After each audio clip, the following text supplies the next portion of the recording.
Muchas gracias a los compañeros de la básica, a Martín Fierro, a su secretario, a todos los militantes.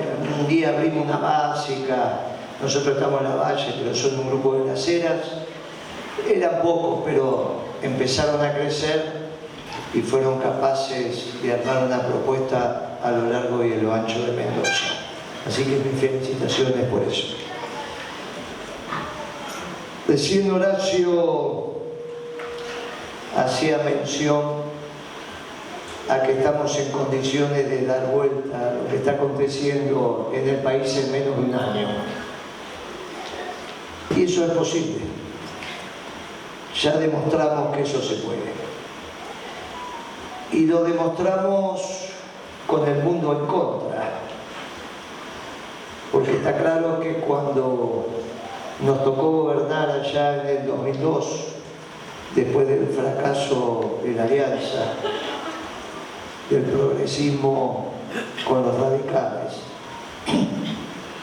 el peronismo se hizo cargo del gobierno.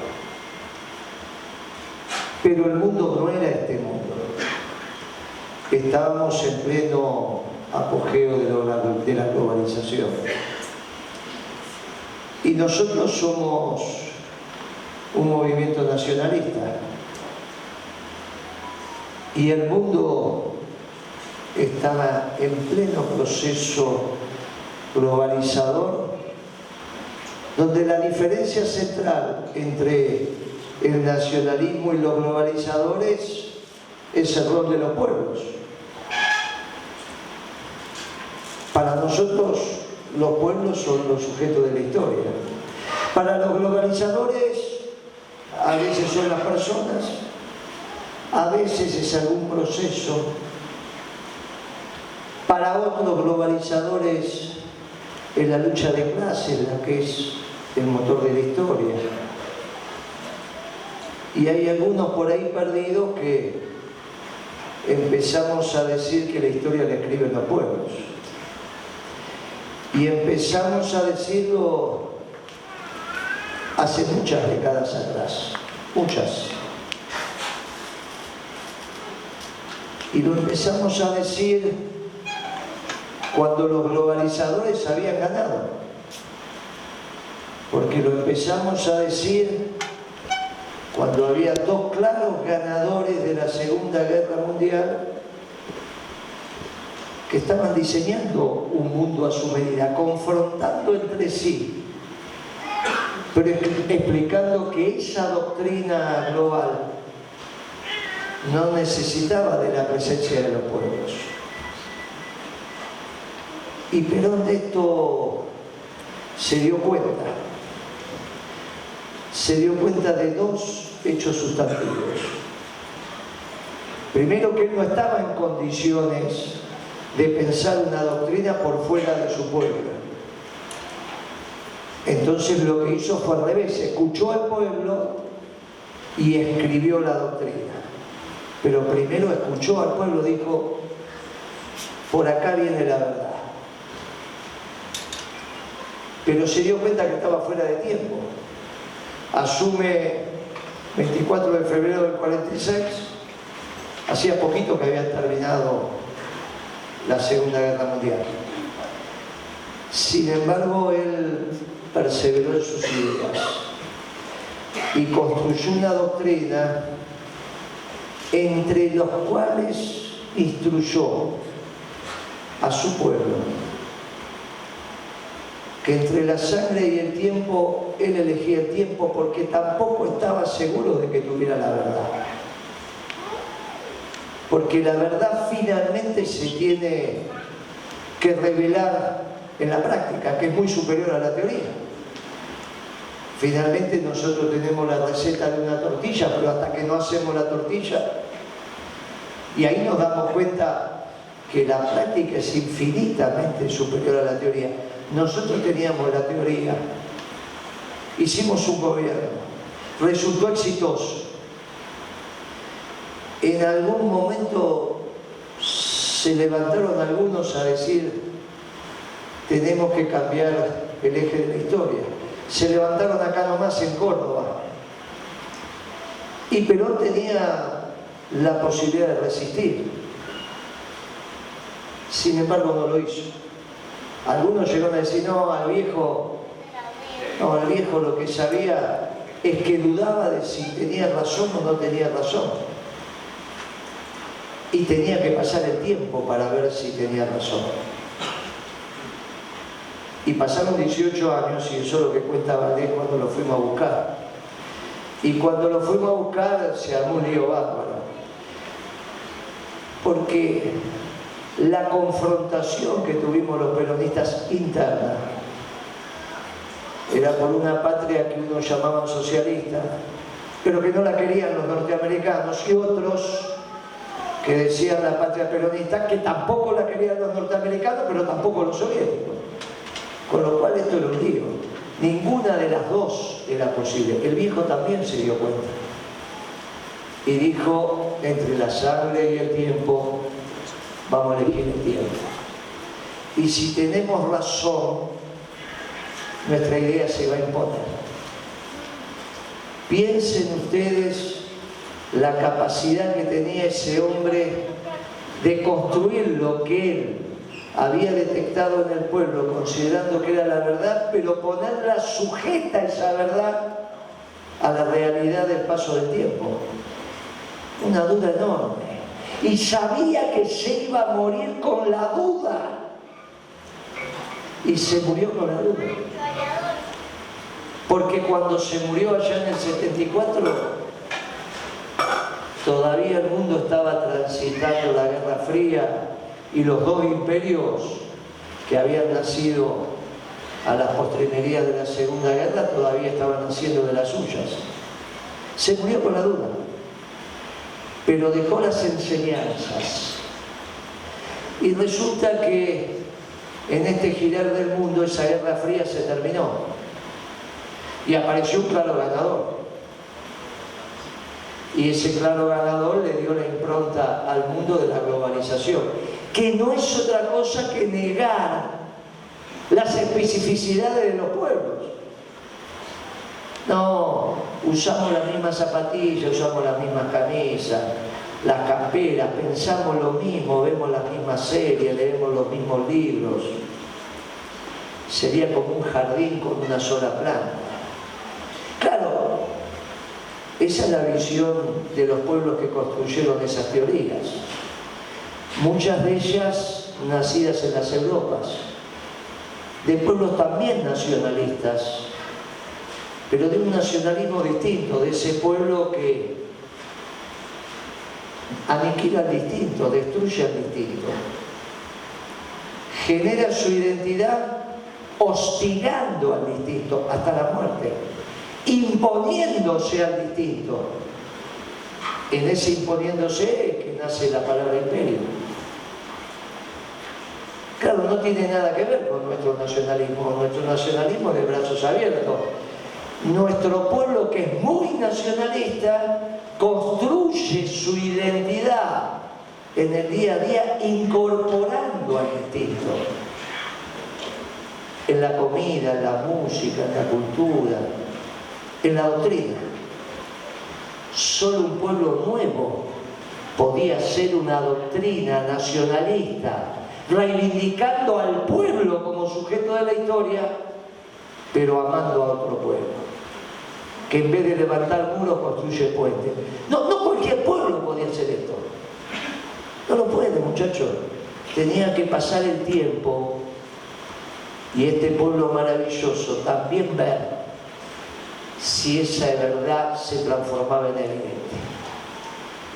Y el tiempo pasó. Y esa globalización se terminó. Miren qué interesante, porque estas son las pinceladas de la historia. Cuando nosotros en plena globalización empezamos a hacer algunas cosas contrarias a la globalización. Decíamos, por ejemplo, vamos a defender el mercado argentino. Che, si esto se produce en la Argentina, ¿para qué lo vamos a traer? Horacio hace productos elaborados con vidrio. Aparte del vidrio plano, hace botellas, hace envases, hace esta copa. Más cuando las rompemos se pone contento porque dice hay más trabajo. Ese tipo es así. Romper la botella es mejor, más trabajo. Así que... Pero venían de afuera. Y nosotros dijimos, mirá, si vienen de afuera, la muchachada, un producto, otro producto, otro producto. Y decían, no, estos peronistas están en el pasado. Hacen cosas del pasado, están fuera del mundo. Y era doloroso, pero estábamos contrarios al mundo. Cuando tomábamos esas medidas, también dudábamos, porque el mundo iba para otro lado. Hasta los uruguayos se quejaban. Mujica decía, che, Moreno, estás equivocado. El mundo va para otro lado. Y venía a la Argentina a explicar la hidroponía. Cómo los japoneses hacen lechuga de manera vertical. Al viejo Tupac lo escuchábamos, que venía a enseñar cómo teníamos que hacer lechuga. Y nosotros dudábamos. Pero ¿cómo no íbamos a dudar? Dudó, pero, che, estará bien lo que estamos haciendo. Y no, porque el mundo cambió y ustedes defienden el trabajo industrial en una Argentina que tiene que ser postindustrial. Y defienden la administración de comercio cuando el comercio tiene que haber un libre devenir de los bienes y servicios y pasar las fronteras. No los trabajadores. Lo producido por los trabajadores era raro. O sea, un auto tenía que pasar la frontera, una licuadora una frontera, una copa la frontera. El trabajador no. Si el trabajador del sur de México iba para Estados Unidos, ahí la doctrina que mandaba ya no era el libre comercio, sino la defensa y seguridad nacional. Y decíamos, pero bueno, hay que entender que siempre hay algo que explicar. ¿Lo explicaban ellos? No. Lo explicaban los nuestros. Porque los que hablaban por televisión y uno dudaba. ¿Estaremos haciendo las cosas bien? Y dudamos. Y en esa duda, el tiempo fue pasando. Y de repente empezamos a escuchar en otros pueblos que primero tenía que estar el mercado de ese pueblo. American First. Y nosotros decíamos Argentina primero. Y habían pasado 4 años que ya no estábamos en el gobierno. Y empezaron a decir las cosas que decíamos nosotros en la primera potencia. Primero el trabajo norteamericano, primero los productos norteamericanos, primero la energía tiene que estar abundante y barata. Ningún industrial norteamericano va a pagar por encima la energía de lo que se pague en el pueblo que la tenga más barata, o sea que vamos, parece la propaganda de ese supermercado, vamos a tener la energía más barata y todo lo que tenemos aquí es energía. Y nosotros empezamos a decir, pero entonces no estamos tan equivocados, porque si estos... Y ahí nos empezamos a dar cuenta, y se lo dijimos ya en el gobierno de Macri, que ellos pensaban que nosotros los peronistas éramos el pasado, y resulta que éramos el futuro. Y ahí nos empezamos a poner, che, caramba, ¿qué pasa acá? Parece que tenemos razón, parece que tenemos razón. Pero en el interior del movimiento empezaron a pasar cosas. Porque ese parece que teníamos razón, no es tenemos razón. Parece que tenemos razón. Y surgieron algunas ideas globalizadoras al interior del movimiento.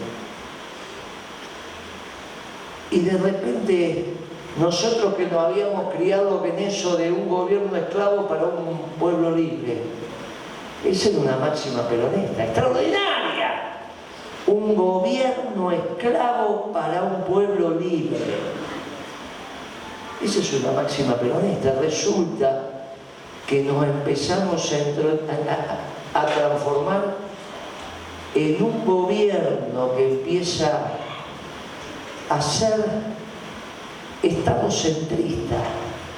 Todo pasaba por el Estado. Todo empezaba a pasar por el Estado, incluso el empleo. Nosotros que veníamos de una doctrina que ni tan calva, ni tan peluda, que decíamos ni de la explotación del hombre por el Estado, ni de la explotación del hombre por el hombre, nos empezaron a explicar que todo se ordenaba en función del Estado. Y algo tal es así que yo celebro enormemente la carta que se publicó ayer de parte de Cristina. Ahora, ¿dónde la discutimos? Porque puede ser que esa carta esté mal. Celebro la intención enormemente, porque es un documento de trabajo sujeto al debate.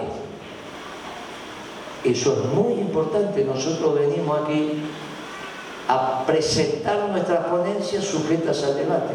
¿En dónde debatimos? Y ahí decimos, miren muchachos, parece que volvemos a tener razón. Emerge un documento que tiene que ser debatido y solo hay un ámbito para debatir eso, que es el movimiento peronista. Y nosotros hace algunas semanas empezamos a decir, mire que hay que reorganizar el movimiento peronista. Se terminó la etapa partidocrática donde el movimiento peronista había sido reemplazado por el Partido Justicialista. Claro, ese documento de 33 páginas, el ámbito de reflexión correcto es el movimiento peronista. ¿Por qué? Porque jamás un dirigente político puede opinar sobre el marco laboral en términos jurídicos sin preguntarle a la CGT, al movimiento obrero organizado, qué es lo que quiere.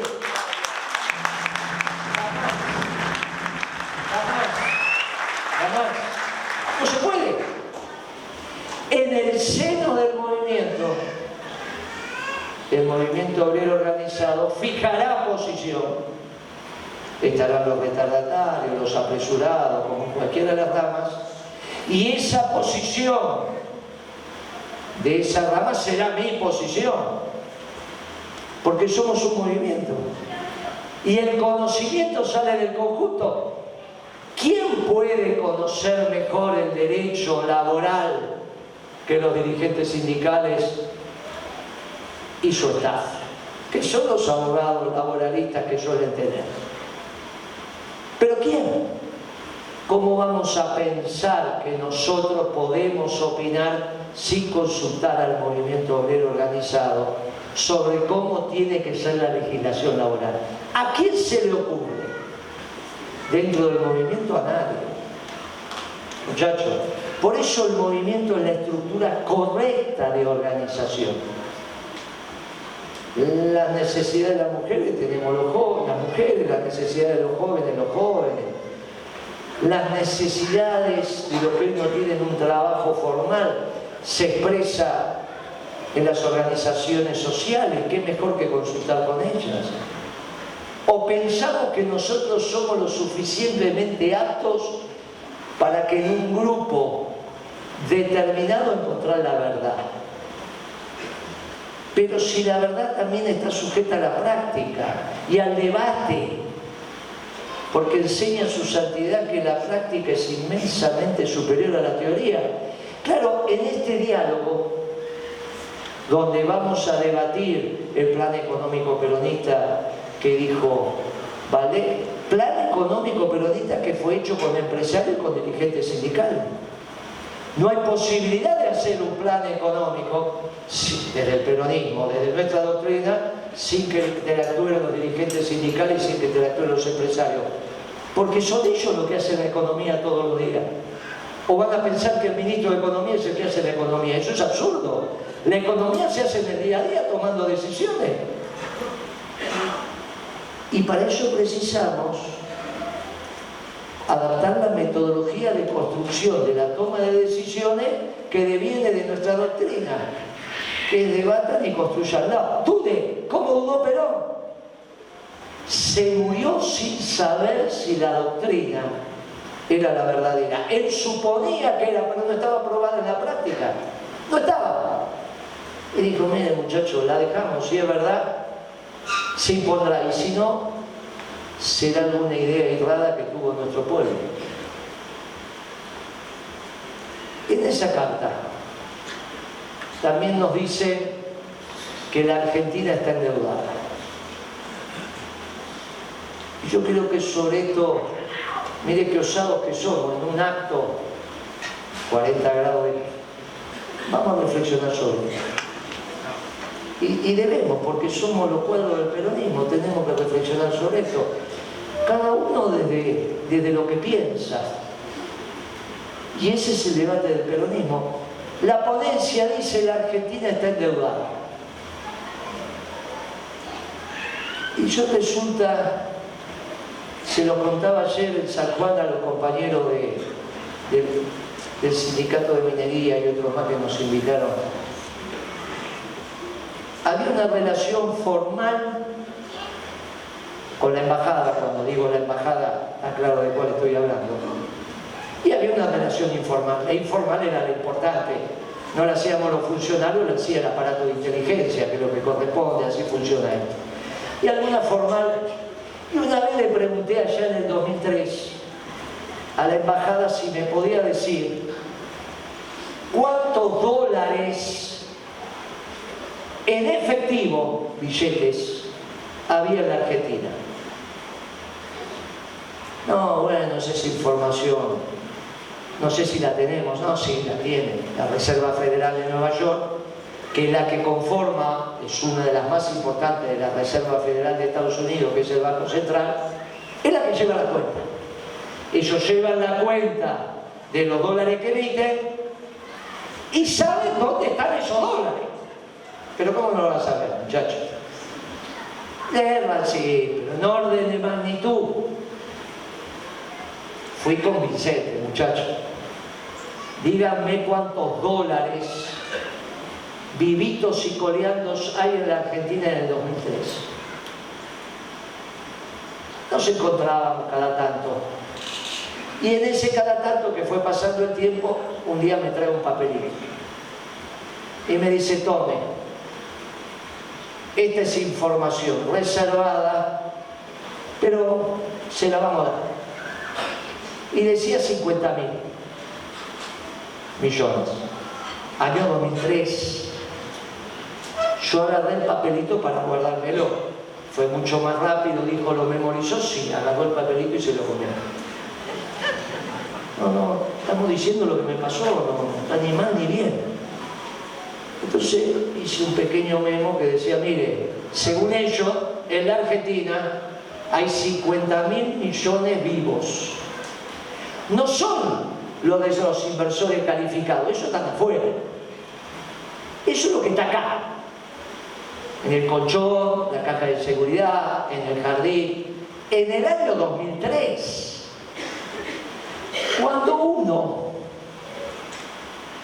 sumaba todo eso y decía, caramba, con razón tengo tantos pobres. Si la plata no está trabajando, no sirve para nada. Nos llenamos de plata, nos llenamos de pobres. La plata tiene que trabajar. Mucho de eso se puso a trabajar. No hicimos nada, solamente generamos las condiciones para que esa plata se ponga a trabajar. Ustedes piensen que en ese momento Kirchner, que era presidente, tenía más de 640 millones de dólares afuera, que era lo que le había correspondido por la venta de YPF, que había hecho Menem en la segunda etapa de la venta de las acciones de YPF. Se vendió en dos momentos distintos. Primero se vendió una parte y después se vendió el resto. De ese resto que se vendió, 94 por ahí, a Santa Cruz le tocaron 600 y pico de millones de dólares, que con buen tino, el gobernador de Santa Cruz, cuando veía que el plan de convertibilidad iba a colapsar, lo puso fuera. Nadie le dijo nada, nadie lo señaló con el dedo, nadie dijo traidor a la patria. Simplemente estaba el patrimonio de los santacruceños que se iba a perder y el hombre con buen tino. Nadie utilizó un adjetivo calificativo para esa plata. Él era presidente, lo había hecho cuando era gobernador. Ridículo nosotros si decíamos, si tenés la plata afuera sos un traidor a la patria. Discurso difícil podríamos hacer un discurso sencillito, pero que no estamos para las cosas sencillitas, muchachos, porque el país está complejo. No hay que venir, muchachos, está complejo. Mañana esto que se está grabando va a ser un lío. ¿Se imaginan si cada vez que hablo del duro de domar se arma un lío? Imagínense cuando este es el discurso que están grabando por todas... Pero esta es la verdad histórica. Y un día lo llamó Víctor Hugo y le dijo, che, Kirchner, ¿qué haces comprando 2 millones de dólares? Y el tipo dijo, yo con mis pesos hago lo que quiero. Nadie le dijo que estaba fugando capitales. Cosas raras. ¿Pero qué nos pasó? ¿Qué nos pasó? Que lo que en un momento estaba bien, en otro momento está mal. Y cambia la concepción. Algo empezó a pasar que cambió la concepción. Y los que eran opositores, cuando el país crecía y estas concepciones eran las que regían, pasaron a ser oficialistas y a fijar lo que estaba bien y lo que estaba mal. Y cambiamos los discursos. Y lo fuimos cambiando y nos fuimos desordenando. Y nosotros que veníamos de un gobierno esclavo a un pueblo libre, empezamos a decir que el Estado argentino era el ordenador de todo. Y terminamos en una carta donde decimos que la Argentina está endeudada. Yo pregunto, esos 50.000 millones de dólares que había en el 2003 dentro de la Argentina, ¿hoy ustedes piensan que es más o que es menos? Muchachos, todos sabemos que es mucho más. Por eso hay muchos más pobres. Guardamos plata y nos llenamos de pobres. Porque ya nos enseñaron hace mucho tiempo que la riqueza no es la plata, sino es el trabajo. Y Perón decía, hay una sola clase de hombres, los que trabajan. Pero resulta que guardamos plata y porque hay un desorden macroeconómico, porque por otro lado nos llenamos de pobres. Y si es mucho más, esa plata, cuando decimos que la Argentina está endeudada, ¿la sumamos o no la sumamos? ¿Esa plata es argentina o de quién es? Si esa plata es argentina, supongamos que hoy en el mercado hay 100.000 millones de dólares, que en 20 años es lo mínimo que hay, viva, en efectivo. Afuera, los números arrancan de 400.000 para arriba, no está toda viva. Hay acciones, hay propiedades, pero hay 400.000 de ellos. ¿Eso no es Argentina? ¿Es Argentina o no es Argentina? Cuando decimos que la Argentina está endeudada, esa plata, ¿dónde la ponemos? Es muy interesante. La plata que Kirchner tenía afuera de Santa Cruz, ¿era argentina o de quién era?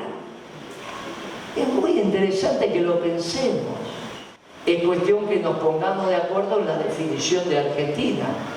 Si la Argentina no es solo lo público, no es solo el Estado, no es solo el Poder Ejecutivo, sino si la Argentina somos todos y también el sector privado. Momentito, vamos a hacer bien las cuentas. ¿Cuánto tenemos y cuánto debemos? Porque si lo que tenemos es más que lo que debemos, no estamos endeudados. Está endeudado el Estado, está endeudado el Poder Ejecutivo, está endeudado el sector público, pero resulta que el sector privado no está endeudado. Tanto no es así que este muchacho que hoy nos gobierna, ayer dio una conferencia de prensa con 3 periodistas, de aquellos, algunos de ellos ensobrados. Como dijo en el programa que estamos haciendo, que se llama Debate, que es muy interesante de por qué los medios que de política entienden. Hay 3 instituciones que entienden mucho de política, sobre todo la política no es contar lo que pasó, es contar lo que va a pasar. Para contar lo que pasó están los historiadores, para contar lo que va a pasar está la política. Hay 3 instituciones que de esto saben mucho. Estos no son los muchachos de la CGT, estos secretarios generales, muchachos, cuando se juntan esos 20, 30, entienden todo. Lo otro es la Corte Suprema, o alguien piensa que la Corte Suprema no entiende lo que va a pasar. Y lo otro son los periodistas, muchachos, porque todos estos hablan con los periodistas, le cuentan, y aparte son tipos que... Y de esos 3 periodistas con el presidente le hicieron algunas preguntitas. Y el presidente dijo, ahora tengo 2 instrumentos. Uno es la motosierra y otro es la licuadora. Ahora sacó la licuadora. La licuadora le toca a los trabajadores, le licúan el salario. La licuadora le toca a los jubilados, le licúan la jubilación, a los pensionados y a algunas empresas que le están licuando el capital. Ahora, la licuadora fundamental es porque quiere que el ahorro de los argentinos que viven en la Argentina y que están en dólares los empiecen a gastar. No para invertir, que es lo que hizo nuestro gobierno, no para hacer una represa, para comprar una máquina, no para inversión, sino para sobrevivir. Como no alcanza la plata, él quiere que los dólares que fueron ahorrados ahora se gasten para sobrevivir. Y dice, voy a gastar esos dólares. ¿De qué manera? No dándoles pesos. Entonces está secando la plaza. ¿Cómo sabés que está secando la plaza, Moreno? Porque las cuentas son públicas.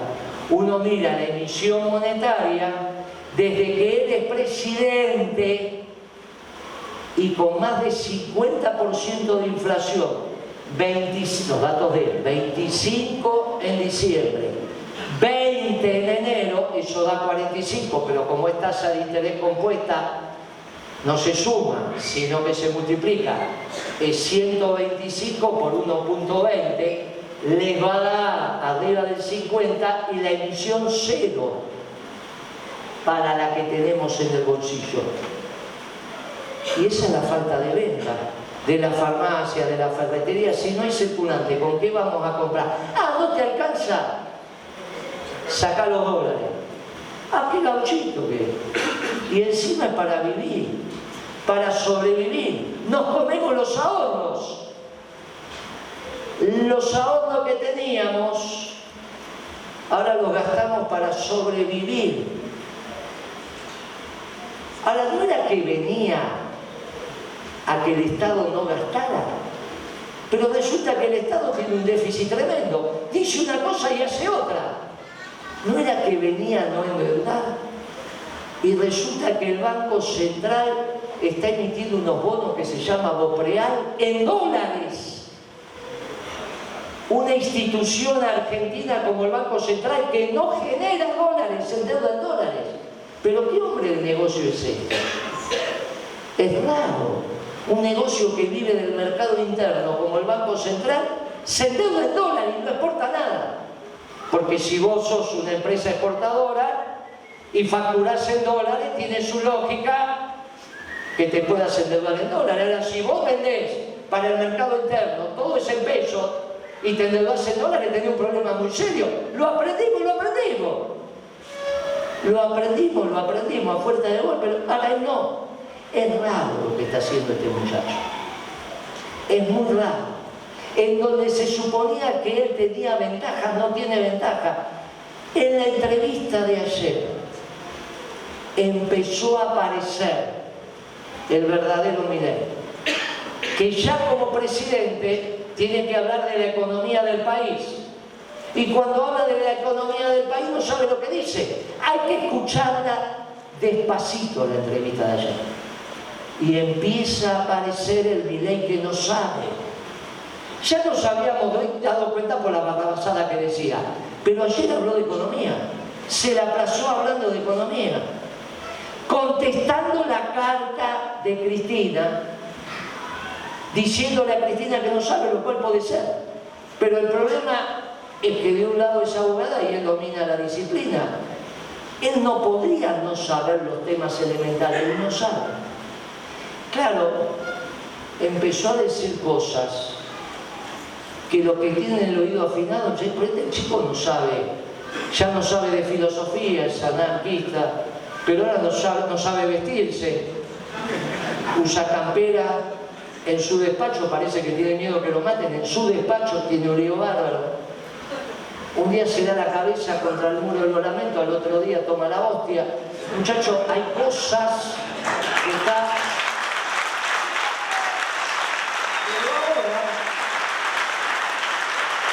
Ahora no sabe de economía. Y es complicado esto, porque se suponía que era su expertise. Y empezó a hablar ayer frente a lo que no sabía. Más, algunos periodistas le hacían preguntas y después se le decían lo que quería. Se daban cuenta que no sabía. Y resulta que entonces nos encontramos los peronistas con un mundo que cambió, se terminó la globalización, vuelve el nacionalismo. En Estados Unidos va a ganar Trump la presidencial, ya casi nadie lo discute, y está hablando casi como hablamos nosotros su asesor económico. Hoy me pasaron los discursos que hace. No, Estados Unidos, ¿cómo no va a tener industria si no tenemos industria y tenemos que exportar? Porque si no exportamos, perdemos trabajo y bla. Podría tener algo. No tiene nada que ver con... Y del otro lado en Europa está ganando la guerra Putin. Ya casi no hay duda que... Y ese no es un globalizador. Y hasta parece que son amigos esos dos. Trump dice mi amigo Putin, Putin dice mi amigo Trump. Y el tercero en discordia es uno nuestro, que es el que instaló el concepto de que los pueblos son los sujetos de la historia.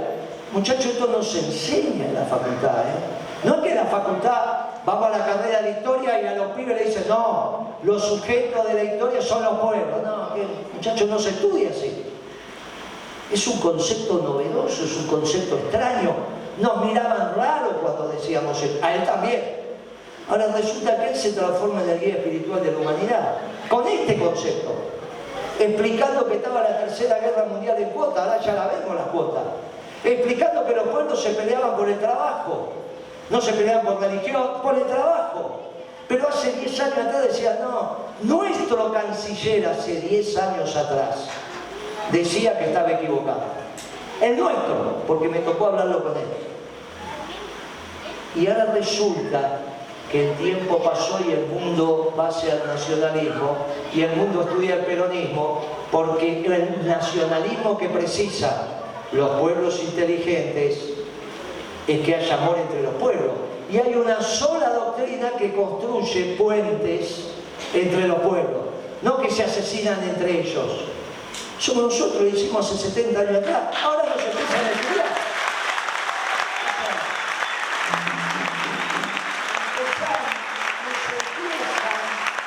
Nos empiezan a estudiar. Y es extraordinario. O sea, el mundo que siempre estuvo en contra del peronismo, no hay un solo gobierno peronista que no haya tenido al mundo en contra, incluido el nuestro. El mundo en contra, ya lo conté. Esta sería la primera vez que el peronismo vuelve al gobierno sin el mundo en contra. Es la primera vez que el mundo empieza a observar detenidamente la doctrina peronista, porque es la doctrina de los pueblos. Doctrina nacionalista, pero que tiene como sujeto a los pueblos. No hay otra, la que dijo él. no hay marxistas, no hay liberales, no hay socialdemócratas, neoliberales, ni siquiera el nacionalismo de exclusión. Serán nacionalistas, pero destruyen otros pueblos. Nosotros decimos, mire, nos necesitamos todos. Necesitamos esas raíces para esos frutos. Porque todos los frutos son necesarios, todos los pueblos. No hay una doctrina que diga esto en el mundo. Nosotros decimos, nosotros, es extraordinario.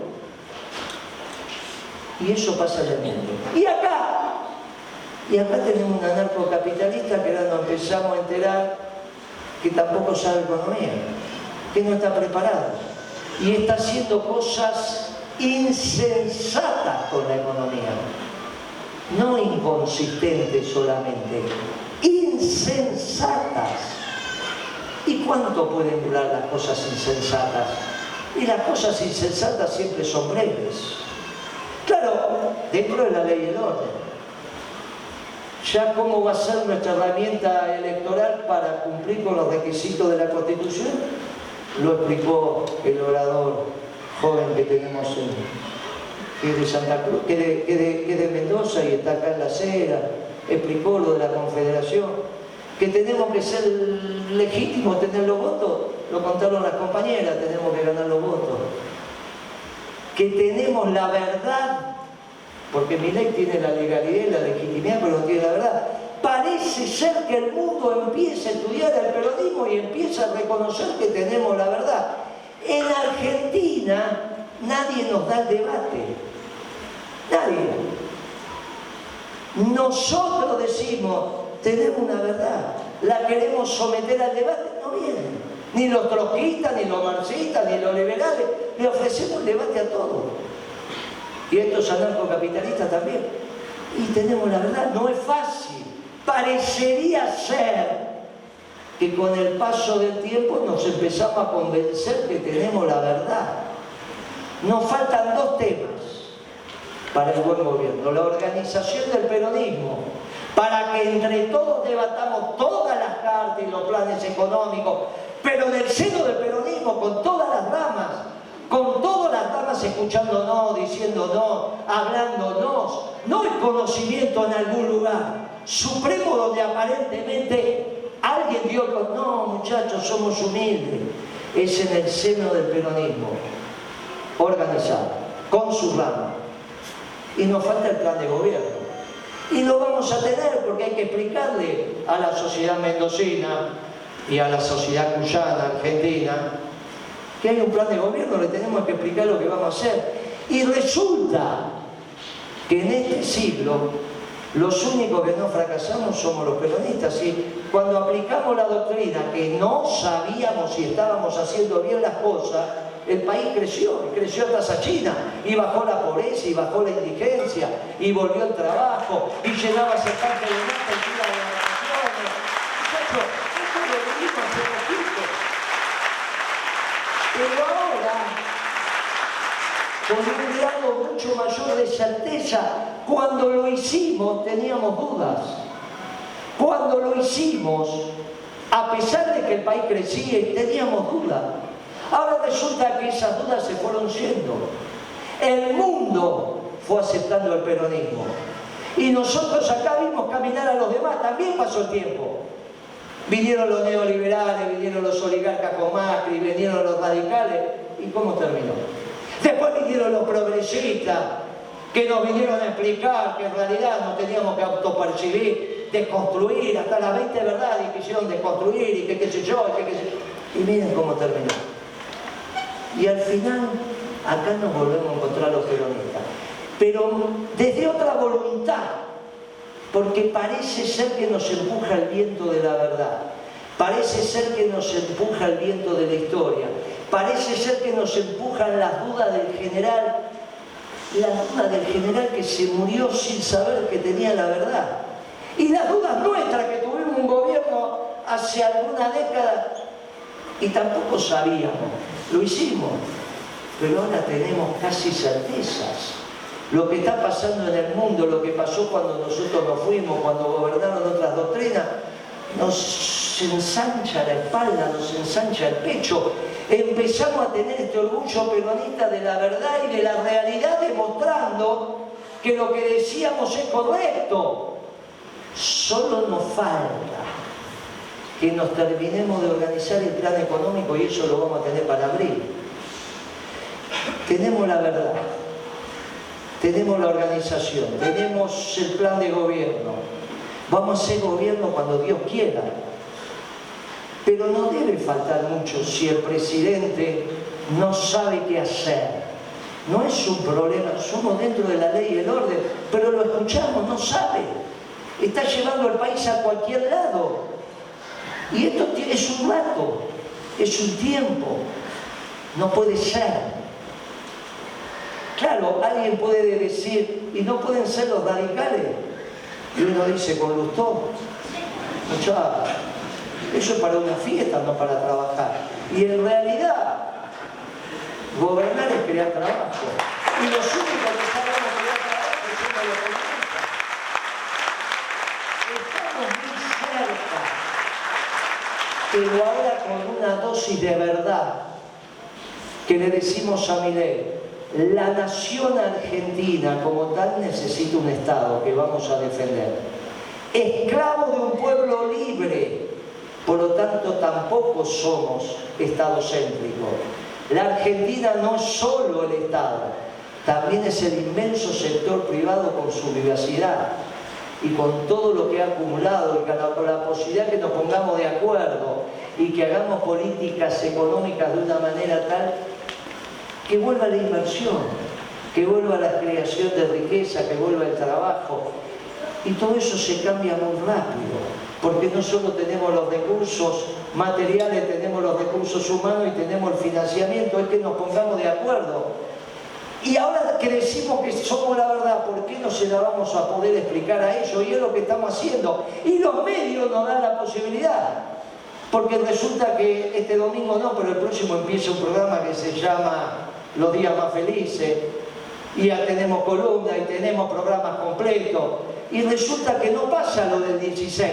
Los periodistas, que también son muy vivarachos, nos están dando lugar y parece que el peronismo genera rating, porque ya no está más la pauta, entonces tiene que haber programas que generen rating. Hice acá un streaming y con un pibe de la acera, y estaba fascinado, nunca lo habían visto nada, y fuimos y hablamos de peronismo, no es que hablamos de otra cosa. A cada lugar que voy lo único que hablo es hablar de peronismo.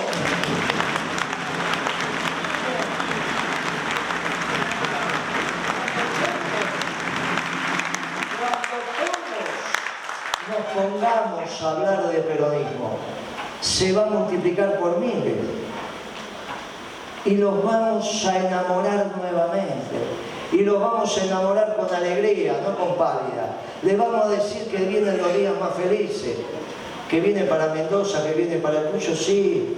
¿Cómo no van a venir los días más felices para Mendoza? Pero solo para Mendoza no, para Cuyo también, y solo para Cuyo no, va a venir para toda la Argentina.